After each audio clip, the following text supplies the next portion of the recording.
নমস্কার, কেমন আছেন সবাই? তনু রান্নাঘরের নতুন একটি ভিডিওর সাথে সকলকে স্বাগত জানাই। আজ আমি দেখাবো দই পটল।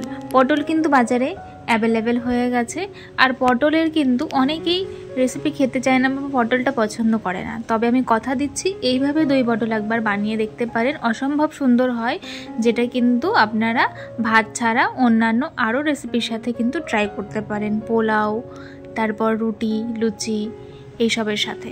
তো এখানে কী নিয়েছি দেখিয়ে দিই। 1 চামচ নিয়েছি আমি ছোট কাজু বাদাম, আর তার সাথে 1 চামচ পোস্ত, 50 গ্রাম টক দই, আর ঝাল অনুযায়ী আমি নিয়েছি এখানে কাঁচা লঙ্কা, আর সাথে হাফ ইঞ্চি মতন আদা।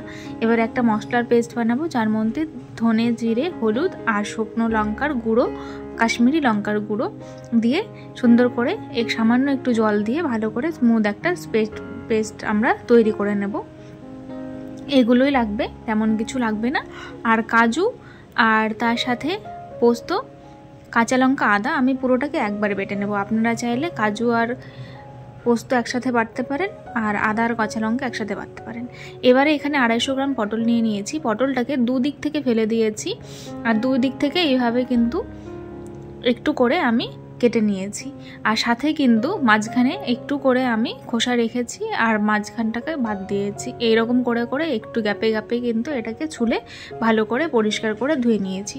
এবারে পটলটা ভাজতে হবে, যার জন্য সামান্য একটু নুন আর হলুদ মাখিয়ে নিব, তাহলে কিন্তু খুব ভালোভাবে পটলটা ভাজা হবে। আর যেহেতু আমি দু সাইড থেকে কাট লাগিয়ে দিয়েছি, খুব সুন্দর করে পটলটা ভাজতে গিয়েও অনেকটা সেদ্ধ হয়ে যাবে। আর তাছাড়া কিন্তু যাতে তেল মশলা ঢোকে, যার জন্য কিন্তু এইভাবে আমি কাট লাগিয়ে নিয়েছি। আপনারা এইভাবে করবেন, তাহলে কিন্তু গ্রেভির মশলাটা খুব ভালোভাবে পটলের মধ্যে যাবে, আর খেতে কিন্তু খুব ভালো লাগবে। তো এবারে গ্যাসের ফ্লেমটাকে লো করে আমরা পটলটাকে উল্টে পাল্টে হালকা লালচে করে প্রথমে ভেজে তুলে নেব। তো কে কে এই রেসিপিটি ট্রাই করেছেন অবশ্যই জানাতে ভুলবেন না। যদি না ট্রাই করে থাকেন অবশ্যই কিন্তু একবার হলেও ট্রাই করবেন, আর আমাকে জানাতে ভুলবেন না কেমন হয়েছিল।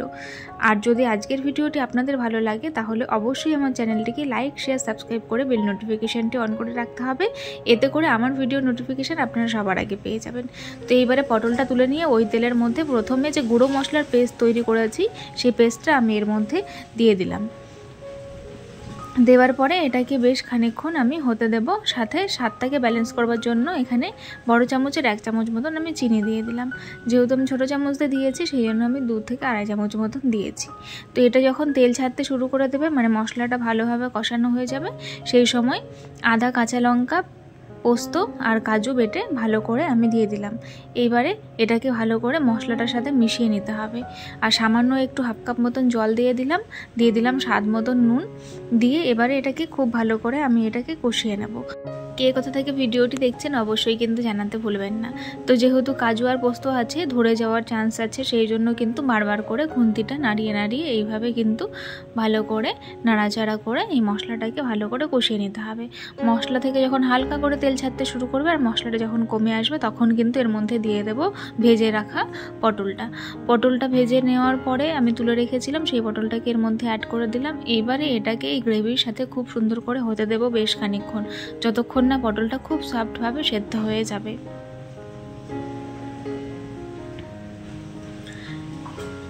রেসিপিটি কিন্তু একদম পুরোপুরি নিরামিষ। আপনারা চাইলে নিরামিষের দিনেও কিন্তু এটাকে ডালের সাথে পাতে রাখতে পারেন। আর এখন নতুন পটল উঠেছে, নতুন পটলটা কিন্তু খুব সুন্দরভাবে এটা রান্না করা হয়ে যায়, আর খুব সুন্দর লাগে খেতে।